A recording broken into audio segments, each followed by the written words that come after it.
Welcome to my channel MSc chemistry notes. आज का जो टॉपिक है इलेक्ट्रोकेमिस्ट्री का टॉपिक है डीवाई हक्कल थ्योरी, जो कि बहुत ही इम्पॉर्टेंट टॉपिक है इलेक्ट्रोकेमिस्ट्री का। इलेक्ट्रोकेमिस्ट्री का मोस्ट इम्पॉर्टेंट थ्योरी है डेवी हक्कल थ्योरी, जो कि एग्जामिनेशन पॉइंट ऑफ व्यू से बहुत ज़्यादा ही इम्पॉर्टेंट है। बहुत ही इजी थ्योरी है, बहुत ही सिंपल सा थ्योरी। इस थ्योरी का मेन प्रिंसिपल यही है कि ये बस स्ट्रॉन्ग इलेक्ट्रोलाइट के बिहेवियर को बताता है। तो चलिए स्टार्ट करते हैं। According to this theory, Ostwald dilution law and the Arrhenius theory fail in the case of strong electrolyte. जितने भी हम लोग थ्योरी पढ़े, जैसे Ostwald dilution law and Arrhenius theory, ये सब स्ट्रॉन्ग इलेक्ट्रोलाइट के केस में फेल हो गए हैं। मीन्स ये जो थ्योरी है अप्लीकेबल ओनली वीक इलेक्ट्रोलाइट, जो कि स्ट्रॉन्ग इलेक्ट्रोलाइट क्या होता है, जो कि ईजिली वे में कम्प्लीटली डिसोसिएट हो जाए सॉल्यूशन में, और वीक इलेक्ट्रोलाइट होते हैं कि पार्शियली डिसोसिएट होते हैं, पूरी तरह से डिसोसिएट नहीं हो पाते हैं। तो वीक इलेक्ट्रोलाइट के केस में ओस्टवाल्ड डाइल्यूशन लॉ अप्लीकेबल है और आर्हेनियस थ्योरी। जबकि स्ट्रॉन्ग इलेक्ट्रोलाइट जहाँ पे हम लोग लेते हैं, जहाँ पे कम्प्लीटली डिसोसिएशन होता है इलेक्ट्रोलाइट का, तो वहाँ पे ये थ्योरी फेल कर जाता है। तो several theories are given from time to time to explain the behaviour of strong electrolyte, but the most expected theory is Debye Huckel theory. Time to time और भी थ्योरी आते गए, लेकिन जो मोस्ट एक्सपेक्टेड थ्योरी है वो Davy का जो हक्कल थ्योरी है, यही मेन थ्योरी है। तो this theory is based upon the following postulates. इस थ्योरी के अकॉर्डिंग बहुत सारे पोस्टुलेट्स दिए गए हैं। डेवी एक साइंटिस्ट हैं जिन्होंने बताया कि स्ट्रॉन्ग इलेक्ट्रोलाइट के केस में उनका बिहेवियर क्या होता है। तो फर्स्ट जो पॉइंट इस थ्योरी का, वो कहता है कि the strong electrolyte is completely ionised at the all dilution, its degree of ionization is always equal to 1। strong electrolyte completely ionized होता है। ऑल डाइल्यूशन मीन्स किसी भी सॉल्वेंट में स्ट्रॉन्ग इलेक्ट्रोलाइट है वो कम्प्लीटली डिसोसिएट हो जाएगा, टूट जाएगा, इसलिए इसका जो डिग्री ऑफ आयनाइजेशन होता है वो ऑलवेज 1 के इक्वल होता है। सेकेंड पोस्टुलेट्स क्या कहता है, the ratio of lambda by lambda infinite doesn't give the value of degree of dissociation, it is only the conductivity ratio. Second theory ये कहता है कि जो लैम्डा बाई लैम्डा इनफाइनाइट है, ये डिग्री ऑफ डिसोसिएशन का वैल्यू नहीं बताता है, रेशियो नहीं बताता है, जबकि ये सिर्फ कंडक्टिविटी रेशियो शो करता है। तो बहुत ही सिंपल थ्योरी है। ये जो पोस्टुलेट्स हैं, अगर आप 1 से 2 बार पढ़ लेते हैं तो इजी वे में आपको याद हो जाएगा।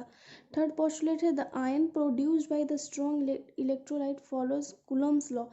मीन्स कह रहा है कि जब हम स्ट्रॉन्ग इलेक्ट्रोलाइट को सॉरी जब स्ट्रॉन्ग इलेक्ट्रोलाइट को हम लोग सॉल्यूशन में डालते हैं, तो वो जो कम्प्लीटली डिसोसिएट हो जाता है आयन के फॉर्म में, तो वो जो आयन जो फॉर्म्ड होता है वो कूलम्स लॉ फॉलो करता है। कूलम्स लॉ हम लोग फिजिक्स में भी पढ़े हैं, लेकिन केमिस्ट्री में भी यहाँ एप्लीकेबल होता है। मीन्स जब दो चार्जेज प्लस और माइनस प्रोड्यूस होते हैं तो उनके बीच एक फोर्स लगता है, उस फोर्स को हम लोग कूलम्स लॉ से कैलकुलेट करते हैं। तो यहाँ पे यही एफ है जो डायरेक्टली प्रोपोर्शनल है Q1 एंड Q2 के अपॉन में आर स्क्वायर। मीन्स Q1 यहाँ पे Q1 and Q2 are the charges upon the ions. Ions जो प्लस माइनस में टूटे उनके चार्जेस हैं Q1 Q2, और जो आर है डिस्टेंस बिटवीन द आयंस, दो आयंस के बीच में जो डिस्टेंस है उसे हम लोग आर से डिनोट करते हैं।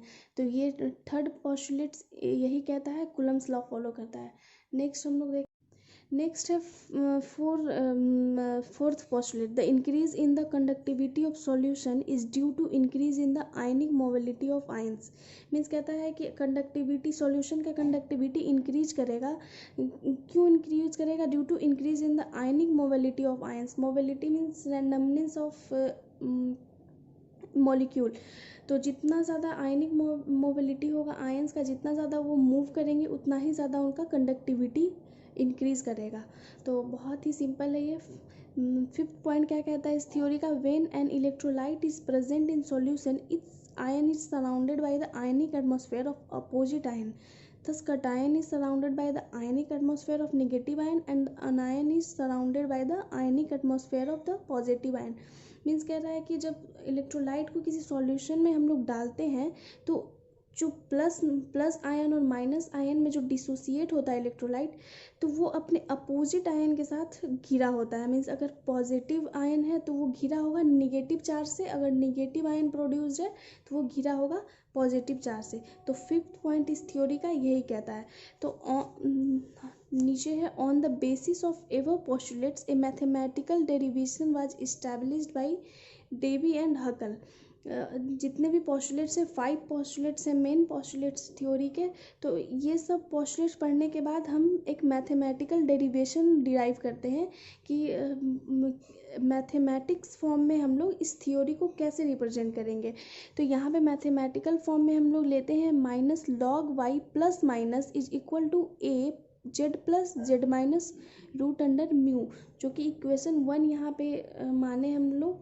इक्वेशन 1 इसलिए यहाँ पे लिखे कि डेवी ऑन सागर इक्वेशन होता है। मीन्स डेवी हकल थ्योरी का जो मैथमेटिकल कम्प्लीटली डेरिवेशन है वो ऑन सागर इक्वेशन में हम लोग पढ़ेंगे।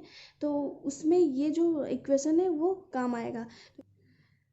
Where y plus minus means activity coefficient है, ए है जो कांस्टेंट फॉर सॉल्वेंट है, जेड प्लस और जेड माइनस है वो चार्ज है, इलेक्ट्रोलाइट पे जो चार्ज है वो जेड प्लस और जेड माइनस है, और म्यू है जो आयनिक स्ट्रेंथ है।